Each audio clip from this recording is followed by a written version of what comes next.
ဘဝကိုဆင်ញင်သုံးသပ်ခြင်းဘဝရတာမွေးနေ့ဆိုတာဘဝတစ်ခုရလာတာဘဝမျိုးစုံရှိတဲ့ထဲလူဘဝဆိုတာတော့တန်ဖိုးရှိဆုံးလို့ပြောရမှာဖြစ်တယ်။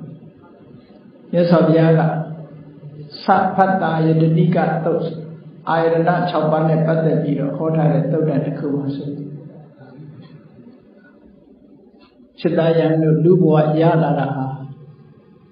အမြဲတမ်းကံကောင်းတဲ့ထူခြားတဲ့အခွင့်အရေးကြီးတစ်ခုရထားတာဖြစ်တယ်ဒီအခွင့်အရေးဟာအမြဲတမ်းကံကောင်းတယ်လို့ပြောရမယ်မြတ်သောအကျင့်ကျင့်မှုရာအတွက်အခွင့်ကောင်းတစ်ခုဖြစ်တယ်ဘာဖြစ်လို့တော့ဆိုတော့သဗ္ဗတယတနိကငရဲဆိုတာရှိတယ်အမြဲတမ်းဒုက္ခရောက်တဲ့ငရဲဆိုတာမျက်စိကမြင်ရသမျှအာယုန်တွေလည်းကြောက်လန့်ပွေရာတွေပဲမြင်ရတယ်နားကကြားရသမျှလည်းကြောက်လန့်ပွေရာအသံတွေပဲနှာခေါင်းကနမ်းရှူရတဲ့အနံ့တွေလျှာကလျဲရတဲ့အရာခန္ဓာကိုယ်ကထိတွေ့ရတဲ့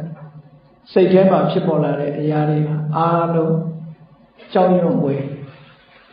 အလိုမရှိရတဲ့အနိဋ္ဌာယုန်တွေနဲ့ကြီးပဲ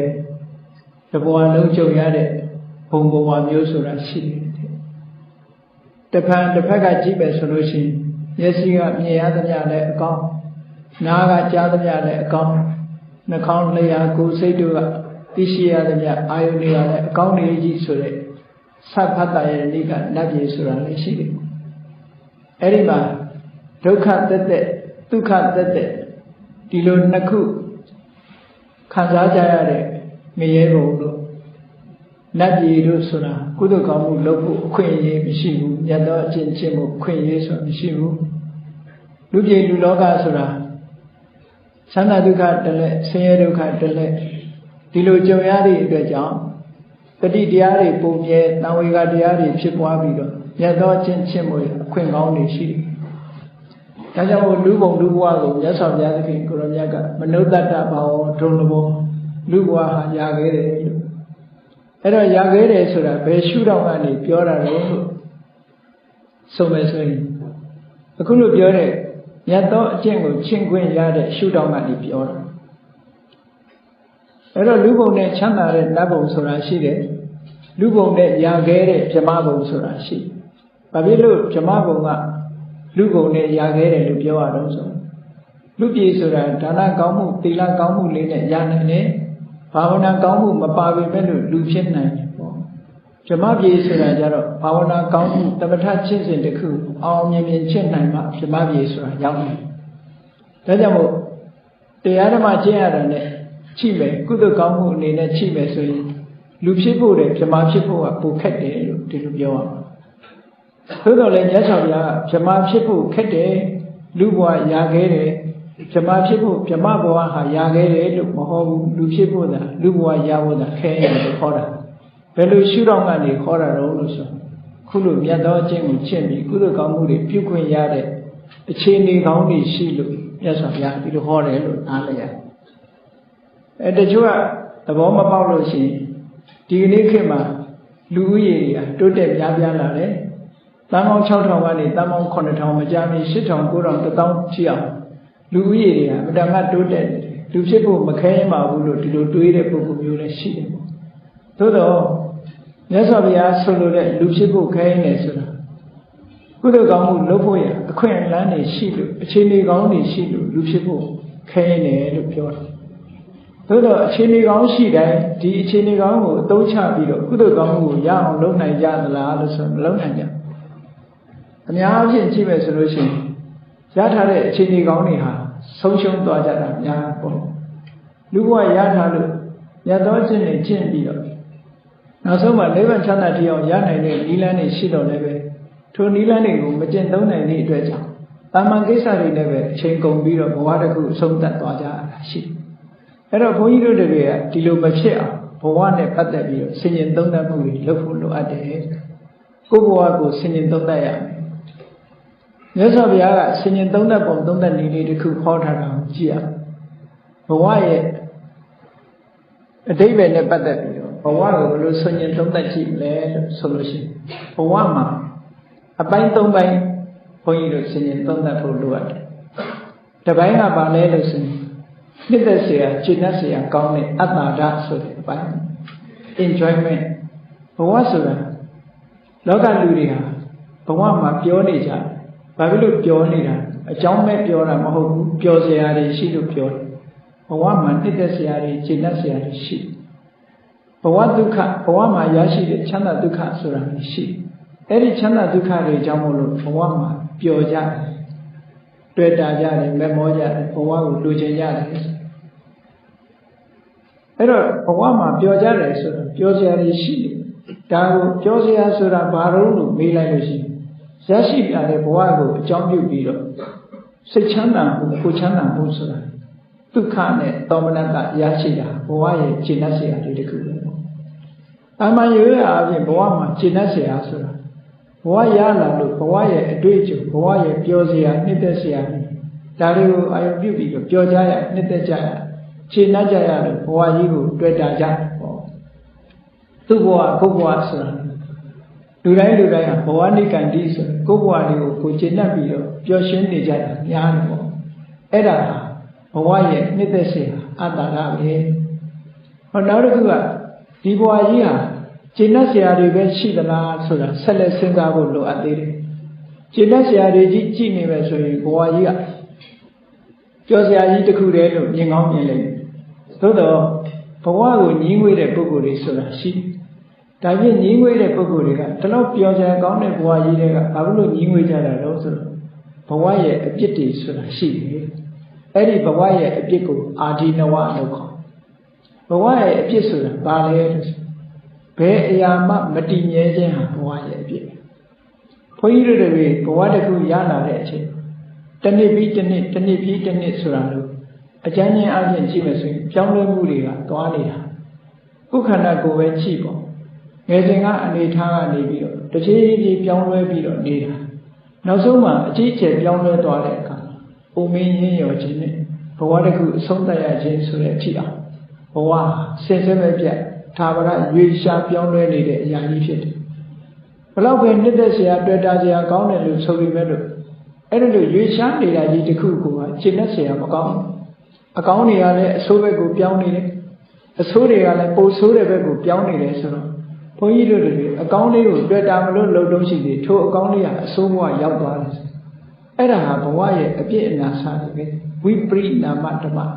ပြောင်းလဲနေတဲ့သဘောအနိစ္စမမြဲတဲ့သဘောဟာဘဝရဲ့အပြစ်ပါပဲအဲ့ဒီဘဝရဲ့အပြစ်ကိုရှုမြင်သုံးသပ်နိုင်တဲ့ပုဂ္ဂိုလ်တွေကဘဝလွတ်မြောက်ဖို့အတွက်ကြိုးစားကြတယ်ပေါ့အဲ့တော့မြတ်စွာဘုရားရှင်ကိုရောမြတ်ကလည်းပရိစ္ဆေသမုပ္ပါဒ်တို့သစ္စာ၄ပါးတို့မှာဟောလိုက်တဲ့အခါမှာဒီဥပါဒနာပစ္စယဘဝပစ္စယဇာတိလို့ဆိုရဲမှာရလာတဲ့ဇာတိဘဝတစ်ခုရအဲ့ဒီရလာတာဟာအကောင်းလားလို့ဆိုတော့တပည့်ဆက်ကြမှာဆိုလဲမြတ်စွာဘုရားကဇာတိပိဒုက္ခလို့ပဲဟောတယ်ဒုက္ခလို့မဟုတ်ဘူးအဲ့ဒါကြောင့်မလို့ရလာတာဟာအကောင်းလို့မမြင်ဘူးပေါ့နော်အာဒီနဝအပြစ်အနာစာရှုထောင့်ကနေကြည့်ဘာဖြစ်လို့လဲဆိုရင်ရလာတဲ့ဇာတိရဲ့ဖြစ်ပေါ်လာမဲ့အကျိုးဆက်တွေကဘာလို့ဆိုပရိစ္ဆေသမုပ္ပါဒ်မှာဇာတိပစ္စယစရမရဏမွေးဖွားလာခြင်းဟာအိုမင်းကြီးနဲ့သိဆုံးခြင်းမှာဖြစ်ပေါ်ဒီမှာပဲအဆုံးသတ်မှာပဲလို့ဒါကြောင့်မလို့ဒီမွေးဖွားလာခြင်းဆိုတဲ့ဇာတိတရားကိုမြတ်စွာဘုရားကချီးမွမ်းပြီးဟောကြားတဲ့နေရာလို့ရှိအမြဲတမ်းရှုတ်ချပြီးတော့ဟောထားတာလေကြည့်ပဲဇာတိပိဒုက္ခလို့ဆိုတာအမှန်တမ်းကြောက်စရာကောင်းတဲ့စကားလုံးတစ်ခုနဲ့အသုံးပြုပြီးတော့ဇာတိဆိုတာဒုက္ခလို့ဒီလိုပြောခဲ့တာအဲ့တော့ဒုက္ခလို့ထင်ပြီးတော့ဇာတိကိုရကျင်နေတဲ့ပုဂ္ဂိုလ်တွေတုံ့လောက်ခြောက်ခြားသွားအောင်တန်ဝေရရသွားအောင်မြတ်စွာဘုရားဇာတိပိဒုက္ခလို့ဒီလိုဟောတာအဲ့တော့ပရိစ္ဆေသမုပ္ပါဒ်မှာဇာတိပိစရာဇရာမရဏလို့ဆိုလိုက်တဲ့ဖြင့်ဖြစ်ပေါ်လာမဲ့အကျိုးဆက်ကလည်းကြောက်လန့်စရာကြီးတစ်ခုဖြစ်တယ်ပေါ့အဲ့ဒါကြောင့်ပရိစ္ဆေသမုပ္ပါဒ်ရှုထောင့်ကပဲကြည့်ကြည့်သစ္စာလေးပါးရှုထောင့်ကပဲကြည့်ကြည့်ဘယ်ရှုထောင့်ကကြည့်ကြည့်ဇာတိရဲ့အကျိုးဆက်ဇာတိဟာဒုက္ခမဖြစ်လာဘူးဒုက္ခပဲဖြစ်ပေါ်လာတယ်လို့ဒီလိုအနေအထားမျိုးတွေအာရိနဝကို ထင်ရှားပေါ်လွင်စေတဲ့တရားဒေသနာပဲအဲ့တော့လောကလူတွေဆိုတာတွေ့တာမှုဆိုတာအပြစ်မြင်မှပဲဖယ်ရှားပြစ်နိုင်အပြစ်မမြင်မဲနဲ့ဖယ်ရှားမပြစ်နိုင်ဘူးဒါကြောင့်မို့လို့မြတ်စွာဘုရားကဘဝကိုဆင်ញင်သုံးသပ်တဲ့အခါမှာဘဝရဲ့အပြစ်ဆိုတာအာရိနဝဆိုတာမတည်မြဲတာဘဝရဲ့အပြစ်တစ်ခုပဲဟောမတည်မြဲတာကဒီရွေးရှားပြီးအကောင်းဘက်မရွေးရှားပဲနဲ့အဆိုးဘက်ရွေးရှားပြီးနောက်ဆုံးလုံးဝပျက်စီးသွားတဲ့အဆင့်ထိဘဝကြီးဟာရောက်ရှိသွားတယ်ဒါကြောင့်မို့ဘဝဆိုတာကိုဘယ်ဘဝမှာမြတ်စွာဘုရားကမချီးမွမ်းဘူးတဲ့အတိုင်းအတာတစ်ခုနဲ့ပြောမယ်ဆိုလို့ရှိရင်လက်ဖြစ်တတိအချိန်ပိုင်းလေးရတဲ့ဘဝတောင်မြတ်စွာဘုရားရှုတ်ချဆိုလိုတာတစ်စက္ကန့်လေးရတဲ့ဘဝပဲဖြစ်ဖြစ်မြတ်စွာဘုရားမချီးမွမ်းဘူးအဲ့ဒါကိုထင်ရှားတဲ့ဥပမာလေးနဲ့မြတ်စွာဘုရားဟောထားတာရှိတယ်လူတွေရဲ့အညစ်အကြေးမစင်ဆိုတာတဲ့နည်းနည်းလေးနဲ့နံနေများမှနံနေမဟုတ်ဘူးတဲ့အနံ့ဆိုရှိဘဝဆိုတာလေဘလောက်ပဲတိုးတိုးရရှိတဲ့ဘဝမှန်များကောင်းတဲ့ဘဝဆိုတာမရှိဘူးလို့အာဒီနဝရှုတော်ကနေပြီးတော့မြတ်စွာဘုရားဒီလိုဟောအဲ့ဒါကြောင့်မို့လို့ဘုန်းကြီးတို့တွေမွေးနေ့ရောက်တိုင်းဆင်ញင်စဉ်းစားတဲ့သဘာဝတရားတစ်ခုမွေးနေ့ရောက်တိုင်းဘဝတစ်ခုအစင်ထားတာရွေးရှားနေပြီးတော့တည်မြဲတဲ့အနေအထားမရှိဘူးတည်မြဲတဲ့အနေအထားမရှိတော့ဒီဘဝကြီးဟာတွေ့တာစရာမမောစရာဆိုတာဘာမှမရှိဘူးဆိုတော့တန်ဝေကဉာဏ်လေးဖြစ်ဖို့လိုအပ်တယ်ဟောမြတ်စွာဘုရားကိုယ်တိုင်ကဘဝကိုရှုတ်ချပြီးတော့ဟောခဲ့တယ်ရလာတဲ့အကျိုးဆက်တွေကလည်းအကောင်းမရှိဘူးဒါကြောင့်မို့အာဒီနဝဆိုတာမြင်အောင်ကြည့်မှဒီဘဝပေါ်မှာတွေ့တာတဲ့ဘဝနိကံတိဒါမျိုးတွေကိုဖယ်ရှားပြနိုင်လိမ့်မယ်တဲ့ဟောနောက်တစ်ခုကဒါဖြစ်ကောင်းပြီဘဝမှာตายရစရာရှိလို့ဘဝမှာตายရတယ်ဘဝရဲ့အပြစ်တွေမြင်လို့ဘဝကလွတ်ချင်တယ်ဒါဖြင့်လွတ်ချင်လို့ရှိရင်လွတ်လန်းရောရှိရလားတချို့နေရာကလွတ်ချင်ပြီမဲ့လို့လွတ်လန်းမရှိတာရှိသေးတယ်အခုဘဝကိုဆင်ញင်သုံးသပ်လိုက်တဲ့အခါမှာဘဝရဲ့လွတ်လန်းသုံးဖို့ထွက်ပေါက် exit ဆိုတာရှိနိုင်တာလားတန်တရားကြီးထဲမှာလူတွေဟာထွက်ပေါက်ဆိုတာရှာမရနိုင်တာဘူးပေါ့ရှာမရတဲ့အတွက်ကြောင့်ဒီဘဝကနေဘဝနဲ့ဘယ်တော့မှစခဲ့မှမသိတဲ့တန်တရားကြီးထဲမှာရှောင်လန်းပြီးတော့ထွက်ပေါက်ရှာမရပဲနဲ့ဒီထဲမှာပဲဖြစ်အိုနာသေးနဲ့နေချရတယ်ဆိုတာအစဉ်စဉ်စဉ်းစားကြည့်ဘုန်းကြီးတို့တွေလည်းခဏအထိထွက်ပေါက်မရကြသေးတန်တရားထဲမှာပဲရှိနေကြတယ်ပေါ့ပျော်စရာနဲ့တွေ့ရင်ပျော်လိုက်ဒုက္ခနဲ့တွေ့လိုက်ရှိရင်အော်ဟစ်ညှဉ်းညူလိုက်နဲ့ဒီလိုနဲ့ပဲတန်တရားထဲမှာလဲပတ်ပြီးတော့နေတာထွက်ပေါက်ရှာမရကြသေးဘူးဒါဖြင့်အဲ့ဒီတန်တရားရဲ့ထွက်ပေါက်ဆိုတာတော့တကယ်ရှိလားလို့ဆိုမြတ်စွာဘုရားကထွက်ပေါက်ဆိုတာရှိတယ်ထွက်ပေါက်ဆိုတာ exist ဆိုတာနေတရဏပဲတန်တရားဝဆင်းရဲကအပြစ်တင်မြင်လာလို့တန်တရားဝဆင်းရဲကထွက်ချင်လာပြီဆိုလို့ရှိရင်ဘာလို့ရမလဲဆိုအဲ့ဒီတန်တရားပေါ်မှာတွေ့တာနေတဲ့တဏှာကိုပဲဖယ်ရှားဖို့လိုပါတယ်တွေ့တာမှုလိုချင်မှုဆိုတာသူ့ကိုမဖယ်ရှားပဲနဲ့ထွက်ပေါက်ဆိုတာမတွေ့နိုင်ဘူးဆိုလိုတာကအတ္တဒါဆိုတဲ့ပြောစရာလေးတွေကြည့်ပြီးတော့ပြောနေသည့်အတွက်ကြောင့်ထွက်ပေါက်ကပိတ်နေတာအပြစ်ကိုမြင်လိုက်တာနဲ့တပြိုင်နက်ဒီထွက်ပေါက်ဆိုတာတွေ့တာမှာဒါကြောင့်မလို့ဝိပဿနာတရားကျင့်ကြံရုပ်ကိုအထောက်ကြရတယ်ဆိုတာအာဒီနဝကိုရှုမြင်နိုင်ဖို့ရကြိုးစားရတယ်ဒါဖြင့်အာဒီနဝကအပြစ်မရှိအပြစ်ရှာပြီးတော့ဒီလိုလှုပ်ထာလားလို့ဆိုတော့မဟုတ်ဘူးရှိနေတာကိုမမြင်တာအပြစ်မရှိအပြစ်ရှာတာမဟုတ်ဘူးအဲ့တော့မြတ်စွာဘုရားကဒီခုခေတ်လူတွေပြောတာလို့မြတ်စွာဘုရားရဲ့ဝါဒဟာအကောင်းတွေကြည့်မြင်တဲ့ဒီ optimism ဆိုတာလည်းမဟုတ်ဘူးအဆိုးတွေကြည့်မြင်တဲ့ pessimism ဆိုတာလည်းမဟုတ်ဘူးတကယ်ကအရှိကိုအရှိတိုင်းမြင်တဲ့ realism ပဲအမှန်ကိုမြင်ဖို့ရလိုအပ်တယ်အဲ့တော့မြတ်စွာဘုရားကအမှန်ကိုမြင်ဖို့ရအတွက်ဒီတရားကိုခေါ်တာဖြစ်တယ်ဒါကြောင့်အမှန်မြင်တဲ့တရားမို့အမှန်မြင်တဲ့အသိဉာဏ်ယထာဘူတဉာဏတတနာလို့ခေါ်ယထာဘူတအဖြစ်မှန်တိုင်းဘုန်းကြီးတို့တွေကအဖြစ်မှန်တိုင်းမမြင်ဘူးအမှန်ကိုဖုံးကွယ်ထားပြီးတော့အလွဲမားတွေနဲ့ပဲစခန်းသွားနေကြတယ်အဲ့ဒါကြောင့်မို့လို့ယထာဘူတဆိုတကယ်ဖြစ်နေတာကိုဖြစ်တဲ့အတိုင်းမြင်နိုင်သိနိုင်တဲ့အသိဉာဏ်မျိုးရရှိအောင်ကြိုးစားအထောက်ကြရတယ်အမှန်မြင်အောင်ဆင်ញင်သုံးသပ်မှုဟာအဗ္ဗဓမ္မအရေးကြီးတဲ့စွမ်းအားတစ်ခုပဲအဲ့တော့အမှန်မြင်မှုအတွက် ဘာတွေလုပ်ဖို့လိုအပ်တယ်ဆိုတတိတို့တမ္ပစင်ညတို့လိုအပ်တယ်ဒါကြောင့်မို့မြတ်စွာဘုရားတတိတမ္ပစင်ညနဲ့နေဖို့တတောဘိက္ခဝေတမ္ပဇာနောကာလံအာခင်ခေယဘဝမှာနေပြီဆိုလို့ရှိရင်အချိန်ကိုစောင့်တဲ့အခါမှာတတိမကွာအသိပညာနဲ့စောင့်ရမယ်လို့မြတ်စွာဘုရားတန်ရုပ်ပါဠိတော်မှာဒီလိုဟောတယ်အရာရာမှာတတိထားနေလို့ရှိရင်ထိုတတိထားနေမှုကြောင့်တန်စင်ညဆိုရင်အမှန်မြင်မှုကလာတာပဲတတိမရှိလို့ရှိရင်အမှန်မြင်မှုဆိုတာမလာနိုင်ဘူးလေဒါကြောင့်မို့တတိကိုထူထောင်ရတယ်တတိထူထောင်မှအသိပညာဆိုတာဖြစ်လာပညာဆိုဒီမှာ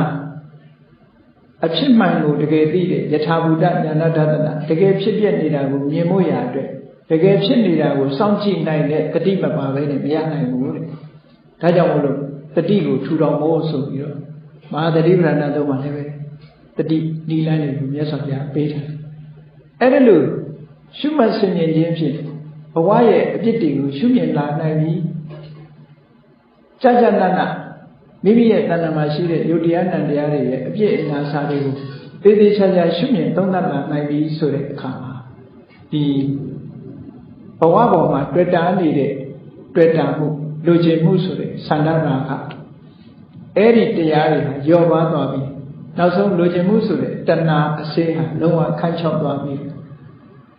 ချုပ်ငြိမ့်သွားတယ်။ဘာဖြစ်လို့လဲဆိုတော့ဒီလူကျင်မှုကဘဝတစ်ခုကိုပြုဆောင်နေတယ်လို့ဆိုတာပြောရရင်တော့လူတွေဟာကံကနေပြီးတော့ကံကြောင့်မို့လို့ဖြစ်တယ်လို့ပြောချရပါမယ်လို့မြတ်စွာဘုရားကတခါတည်းသုတ်တန်တွေမှာအများအားဖြင့်ဟောထားတဲ့နေရာမှာဘဝကိုဆောင်ကျဉ်တာဟာကံမဟုတ်ဘဲနဲ့တဏှာကိုဟောလို့ရှိတယ်။ဒါကြောင့်မို့ဘဝနိတ္တိဆိုတဲ့စကားလုံးလေးရှိတယ်။ဘဝတစ်ခုကနေဘဝတစ်ခုဆောင်သွားတာဘယ်သူကခေါ်ဆောင်သွားတာလဲဆိုရင်တဏှာကလူတွေရဲ့တွေ့တာမှုဟာဘဝတစ်ခုကနေဘဝတစ်ခုဥဆောင်ပြီးတော့သွားတဏှာဟာအဓိကဖြစ်တာမို့သို့တော့တဏှာကဆောင်သွားတယ်ဆိုရင်ပဲလို့ကံတို့အဝိဇ္ဇာတို့ဉာဏ်နဲ့တရားတွေမပါဘူးလို့ဆိုလိုတာမဟုတ်ဘူးသစ္စာလေးပါးကိုခေါ်တဲ့အခါမှာလည်းပဲဒုက္ခဆိုတဲ့ဘဝတစ်ခုကိုဖြစ်စေတာတဏှာလို့ပဲမြတ်စွာဘုရားဟောတယ်တဏှာကိုပဲပေါနုဘဝိကာဘဝတစ်ခုကိုထုတ်လုပ်တတ်တဲ့အကြောင်းတရားအဖြစ်ဒီလိုဟောခဲ့ဒါကြောင့်မို့ဘဝမှာတဏှာကကံကအဆုံးဖြတ်ပေးသလားတဏှာကအဆုံးဖြတ်ပေးသလားလို့ပြောမယ်ဆိုလို့ရှိရင်ဘယ်ဘက်ကအာသာရောဆိုလို့ရှိရင်တဏှာကအဆုံးဖြတ်ပေးတာအာသာပဲလို့ပြောကံတရားရှိပေမဲ့လို့ကံတရားကသူ့ဆောင်ရွက်ချက်ကတော့အကျိုးတရားကိုထုတ်လုပ်ပေးတာကံတရားပဲသို့တော့ကံတရားကိုလမ်းပြနေတာဘယ်သူကလမ်းပြလို့ဆို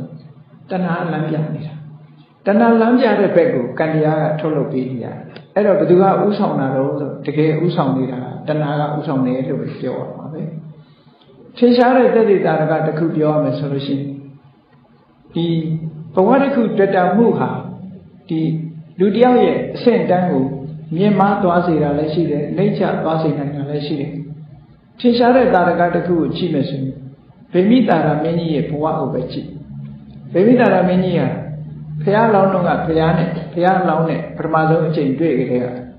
အင်မတန်မှဘုရားလောင်းကိုကြည်ညိုတယ်လေးစားတယ်ဘုရားဖြစ်လို့ရှိရင်သူ့နိုင်ငံကိုအရင်ကြွခဲ့ပါလို့တောင်းဖိတ်တဲ့ပုဂ္ဂိုလ်ပဲနောက်တစ်ခါမြတ်စွာဘုရားကြွလာတဲ့အခါမှာမြတ်စွာဘုရားနဲ့ပထမဆုံးတွေ့တဲ့အချိန်မှာပဲသောတပန်ဖြစ်သွားတယ်ဝိလုဝဥယျာဉ်ကိုလှူဒန်းတယ်အဲ့ဒါတော့မြတ်စွာဘုရားအပေါ်မှာနှစ်ကယုံကြည်တဲ့ပုဂ္ဂိုလ်တူသောတပန်လည်းဖြစ်နေတဲ့ပုဂ္ဂိုလ်တူဟာတည်တဲ့အခါကျတော့အထက်နတ်ပြည်တွေတာဝရိန္ဒာတို့တုတ်တိတာတို့ဒီလိုဘုံတွေရောက်တဲ့တဲ့နဲ့အဲ့ဒီဘုံတွေမရောက်ပါပဲနဲ့စတုမာတဲ့နတ်ဘုံမှာအကြီးကဲတောင်မဟုတ်ဘူးဝိတ္တောနမင်းကြီးရဲ့ခြံရံနောက်လိုက်တဲ့ကယက္ခတေနပတိလို့ခေါ်တယ်ဘီလူစစ်ကိုတွေကဇနဝတ္တပဆိုနတ်ဘလူသွားဖြစ်တာအဲ့တော့ဒီလိုအထက်တန်းကျတဲ့ကုသိုလ်ကောင်းမှုတွေလုပ်ထားတဲ့ပုဂ္ဂိုလ်တယောက်ဟာဘာဖြစ်လို့အောက်တန်းကျတဲ့ဘဝမှာရောက်သွားရတာလဲလို့ဆိုလို့ရှိရင်ခုနပြောတယ်သူ့ရဲ့ဘဝပေါ်မှာတွေ့တာမှုကအဲ့ဒီပုံမှာသူအချိန်ချင်းဖြစ်ခဲ့တာချိန်ချင်းဖြစ်ခဲ့တော့သူ့ရဲ့ကုသိုလ်တွေကချက်ကိုမပို့နိုင်ဘူးသူ့ဆန္ဒအတိုင်းပဲအဲ့ဒီပုံကိုပို့ပေးလိုက်တာပဲအဲ့ဒါကြောင့်မို့လို့ပေါနုဘဝိကာဆိုတာတဏှာကိုပဲပုတ္တိခေါ်တာမတ္တမသဘာဝကြက ကံကအဆုံးဖြတ်ပေးတာမဟုတ်ဘူးတဏှာကနေအဆုံးဖြတ်ပေးတယ်ဒါကြောင့်မို့လို့တွေ့တာမှုဆိုတဲ့တဏှာဟာအမှန်မှသူ့ကိုတတိထားဖို့အရေးကြီးတယ်ဆိုတာတတိထားကြတာပေါ့နောက်ဆုံးမှာဒီနိဗ္ဗာန်ရတယ်ဆိုတာလည်းပဲတဏှခယတဏှာကုံမှပဲနိဗ္ဗာန်ဆိုတာရနိုင်တယ်သူမကုံမချင်းမရနိုင်ဘူးပေါ့မြတ်စွာဘုရားကဘုရားဖြစ်ပြီးတဲ့အခါမှာဥဒန်းကျူတဲ့စကားရှိတယ်ဘုရားဘာသာဝင်နေအိမ်မှာကိုးကွယ်ထားတဲ့ဘုရားကိုအနေကစားတင်ရတယ်အဲ့ဒီအနေကစားတင်တယ်ဆိုတဲ့အထင်ပဲအနေကဇာတိတန္တာရံတန္တာဝိတ္တံအနိဗ္ဗိတံဂဟကရံဂဝေတံတော့ဒုက္ခဇာတိပုဏ္ဏပုဏ္ဏံဆိုတဲ့ဘဝနဲ့ပတ်သက်ပြီးတော့သုံးသပ်ချက်စကားလေးရှိဘဝမှာထပ်တလဲလဲဖြစ်နေရတဲ့ဒုက္ခအမှန်တမ်းကြီးမားတယ်ဒါကြောင့်မို့ဘာကြောင့်ဖြစ်နေရတယ်လဲလို့အကြောင်းတရားကိုရှာလိုက်တယ်နောက်ဆုံးအကြောင်းတရားကိုတွေ့သွားတယ်တွေ့သွားပြီးတဲ့အခါမှာအဲ့ဒီအကြောင်းတရားဘယ်လိုလဲလို့ဆိုလို့ရှိရင်အခုတဏှာပဲပေါ့ဒီတဏှာကိုဖယ်ရှားလိုက်တဲ့အခါမှာဖယ်ရှားနိုင်တဲ့ရတ္တမဉ္ဇဉ်ရတ္တဖို့ဉာဏ်ကိုရလိုက်တာနဲ့တပြိုင်နက်မြတ်စွာဘုရားဘဝတစ်ခုကိုအဆုံးသတ်လိုက်နိုင်တာပဲပေါ့အဲ့ဒါကြောင့်မို့လို့တကယ်ကတော့ပြောတာကံကိုပယ်တယ်ကံမက္ခယဆိုပြီးတော့ဒီအရတ္တမေရတ္တဖို့ကံမက္ခယဆိုတဲ့အသုံးကိုသုံးတော်လဲပဲတကယ်ကတော့ကံကိုဖယ်တာမဟုတ်ဘဲနဲ့ကိလေသာကိုဖယ်တာအဲ့ဒီကိလေသာထဲမှာလည်းအဓိကတဏှာကိုဖယ်တယ်ဆိုတဲ့အဓိပ္ပာယ်ရတဏှာမှမကြံလို့ရှိရင်ကြံတဲ့ကိလေသာတွေယက်တည်နိုင်ခွင့်မရှိဒါကြောင့်မို့တဏှခယဆိုတာတွေ့တာမှုတဏှာတွေကုံဆုံးသွားတဲ့ရတ္တမေရတ္တဖို့ရပြီဆိုမှဘဝပေါ်မှာတွေ့တာမှုတွေဟာအလုံးချုပ်ဆုံးသွားမယ်မြတ်စွာဘုရားကအဲ့ဒီမှာဥဒန်းကျူတဲ့အခါတဏှာနံခယမစ္ဆေကာဘဝပေါ်မှာရောအလုံးပေါ်မှာတွေ့တာတဲ့တဏှာတစ်ခုရဲ့တဏှာတစ်ခုကိုကုံဆုံးစေတတ်တဲ့ရတ္တမေဉာဏ်ကြီးကိုငါရလိုက်ပြီကုံစေတတ်တဲ့ဉာဏ်ကိုရလိုက်တာသို့မဟုတ်ပြောမယ်ဆိုရင်ငါဟာတဏှာကုံနဲ့အဆင့်တစ်ခုရောက်သွားပြီဆိုတဲ့ဥဒန်းကျူတဲ့စကားတစ်ခုဒါကြောင့်မို့ဘဝကိုဥဆောင်ပြီးတော့သွားနေတာတဏှာဖြစ်တယ်ပေါ့တဏှာကုံမှကံတွေဟာမြုံသွားတယ်တဏှာမကုံသေးတဲ့မြတ်ကံတွေဟာဆက်ပြီးတော့တဏှာရဲ့ဥဆောင်မှုအောက်ကနေပြီးသူကအလုံးလုံးနေတော့မှာပဲဒါကြောင့်မို့ဒီရသော်ဘုရားသခင်ကိုရောမြတ်ရဲ့မဂ္ဂင်၈ပါးအကျင့်တရားကိုကျင့်တယ်ဆိုတာအဓိကကိလေသာတွေကိုဖယ်ရှားခြင်းပဲဖြစ်တယ်ကိလေသာတွေဖယ်ရှားလို့ကိလေသာကုန်သွားပြီဆိုလို့ရှိရင်ကံလည်းကုန်သွားတာဒါကြောင့်ကိလေသာនិရောဓေကမ္မនិရောဓောတဲ့ကိလေသာတွေကုန်သွားလို့ရှိရင်ကံလည်းကုန်သွားတာပဲအဲ့ဒီကံကုန်သွားတာကိလေသာကုန်လို့ကုန်တဲ့သဘောမျိုးကုန်တယ်အဲ့တချို့ကကံကုန်သွားတယ်ဆိုလို့ရှိရင်မြတ်စွာဘုရားတို့ရှင်မောက္ကလန်တို့ဘာဖြစ်လို့ရှင်မောက္ကလန်ဆိုလို့ရှိရင်လည်းဘာဖြစ်လို့ခိုးသားတွေတတ်လို့ပြိဋိဘံဆံရတယ်လေမြတ်စွာဘုရားကျတော့ဘာကြောင့်ဝမ်းတော်လာရတယ်လဲအဲ့ဒါကံနေမဟုတ်ဘူးလားလို့ဆိုအတိတ်ကံကတော့လိုက်နေတာရှိတာပေါ့သို့တော့ပစ္စုပန်မှာကံမဖြစ်တော့ဘူးအဲ့ဒီအတိတ်ကံရဲ့စွမ်းအားဟာလေကိလေသာမရှိသည့်အတွက်ကြောင့်နောက်ထပ်ဘဝတစ်ခုကျွပေးဖို့မဖြစ်နိုင်တော့အဲ့လောက်ထိအောင်စွမ်းအားမရှိတော့ခန္ဓာရှိနေသည့်အတွက်ကြောင့်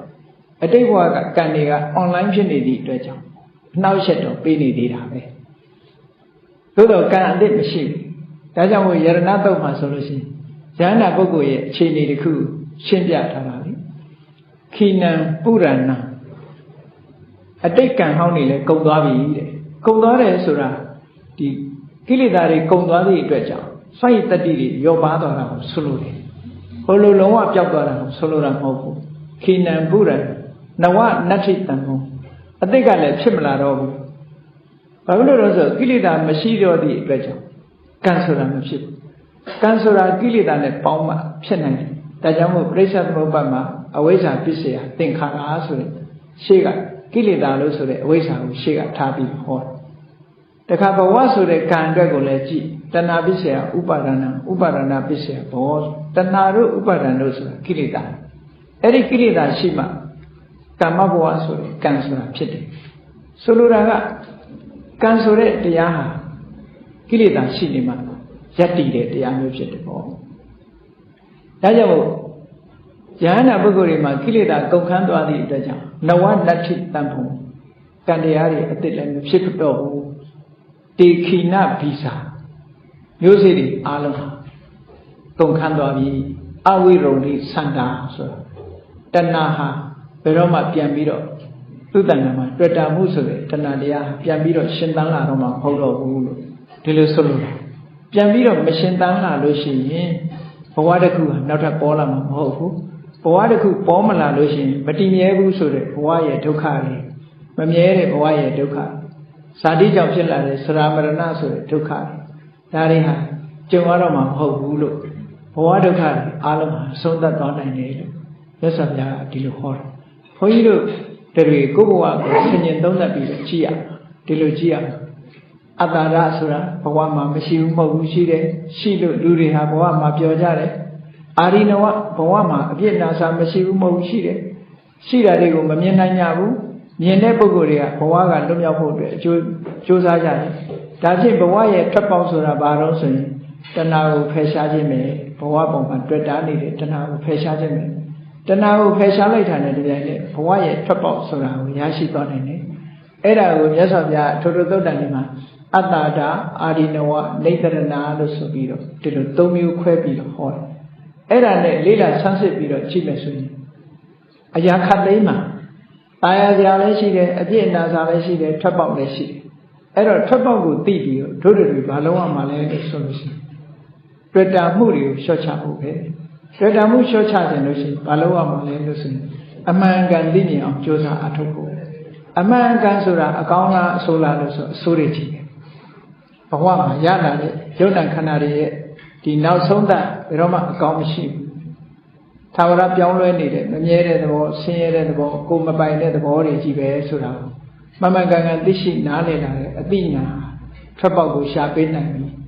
တဏှာဆိုတဲ့အစေးကိုခန့်ချောက်သွားစေနိုင်တယ်ဒါဖြင့်ဘုန်းကြီးတို့တွေဘဝကိုရနေတဲ့အချိန်လေးမှာအကျိုးမြတ်ရှိအောင်ဘာတွေလုပ်သင့်တယ်လဲဘဝကိုအကြောင်းပြုပြီးတော့ဘဝကထွတ်မြောက်မှုကိုရအောင်ကြိုးစားနိုင်တယ်ပေါ့ကိုရှိလာတဲ့ဘဝတစ်ခုအခြေခံအားဖြင့်ပြန်ပြီးတော့ကြည့်လို့ရှိရင်ဘဝဆိုတာလူတိုင်းဘဝတစ်ခုရလာတဲ့အခါကျရလာတဲ့ဘဝလေးကိုအသုံးချပြီးတော့ဒီကုသိုလ်ကောင်းမှုတွေလုပ်မယ်ကိုယ်နဲ့ကိုယ်ပတ်ဝန်းကျင်အတွက်ကောင်းကျိုးချမ်းသာတွေရအောင်ကြိုးစားအားထုတ်မယ်ဆိုလို့ရှိရင်ကိုရရှိလာတဲ့ဘဝဟာကိုယ်ပတ်ဝန်းကျင်ကိုအကျိုးပြုပြီးတော့ကိုယ်တဏ္ဍာမှာလည်းပဲပါရမီကုသိုလ်တွေဖြစ်လာတယ်ဆိုရင်ဘဝမျိုးကြတော့ကိုယ့်အတွက်ခြေနှက်เสียကောင်းတဲ့ဘဝခုနကတော့ကတမ္မန်ပြောเสียဒုက္ခသောမတ္တအတ္တဓာတ်လို့ဆိုတာလေဘဝမှာပါရမီတွေဖြည့်ဆည်းလို့ရပြီးအများကိုအကျိုးပြုရလို့ကုသိုလ်ကောင်းမှုတွေရတယ်ဆိုတဲ့ဒီဘဝနဲ့ပတ်သက်ပြီးတော့ရရှိလာတဲ့ကုသိုလ်ဆိုတဲ့အကျိုးတရားအခြေခံအားဖြင့်အလွန်နဲ့သက်စရာကောင်းနောက်တစ်ခုမြတ်စွာဘုရားတရားတော်အတိုင်းလိုက်နာကျင့်သုံးလို့ကြိုးစားအားထုတ်လို့ဒီလမ်းကြောင်းမှန်ကိုသိပြီးတဲ့အခါမဂ္ဂင်၈ပါးအကျင့်တရားကိုကျင့်လို့ရရှိလာတဲ့အသိဉာဏ်အခြေခံအားဖြင့်ဝိပဿနာဉာဏ်ရှိတယ်တမ္မာဒိဋ္ဌိတွေဆိုလို့ရှိရင်ကာမတက္ကတာတမ္မာဒိဋ္ဌိကံကံရဲ့အကျိုးကိုရှိတယ်လို့လက်ခံယုံကြည်တယ်နောက်ပြီးတော့ဝိပဿနာတမ္မာဒိဋ္ဌိယုတ်တရားနံတရားသာရှိတယ်တတ္တဝါဆိုတာမရှိဘူးလို့မမှန်ကန်သိလာမြင်လာအဲ့ဒီမှန်ကန်စွာမြင်မှုတွေဟာနောက်ဆုံးမှာနိဗ္ဗာန်ကိုမြင်နိုင်တဲ့မေဃတမ္မာဒိဋ္ဌိဆိုတာမျိုးရပြီးဖလားတမ္မာဒိဋ္ဌိဆိုတာနဲ့ကိလေသာတွေဟာအပူတွေလုံးဝငြိမ်းသွားပြီးနောက်ဆုံးအငြိမ့်တတ်ဖြစ်တဲ့နိဗ္ဗာန်ချမ်းသာအင်းငြိမ်းရဖြစ်တဲ့နိဗ္ဗာန်ချမ်းသာကိုခံစားဆံစားရတဲ့အခါမှာလုံးဝအပူပင်တွေကလွတ်မြောက်လို့ဆင်းရဲဒုက္ခတွေကအလုံးကိုလွတ်မြောက်သွားတယ်ဒီလမ်းစဉ်မြတ်စွာဘုရားချမှတ်ထားတဲ့လမ်းစဉ်ဖြစ်သည့်အတွက်တို့တွေဒီကနေ့အထိအောင်ဒီလမ်းစဉ်ကိုသိရှိနိုင်ခွင့်ရှိတယ်ကြိုးစားနိုင်ခွင့်ရှိရရှိလာတဲ့အခိုက်လေးမှာဒီလမ်းကြောင်းတဲ့တို့တွေဟာ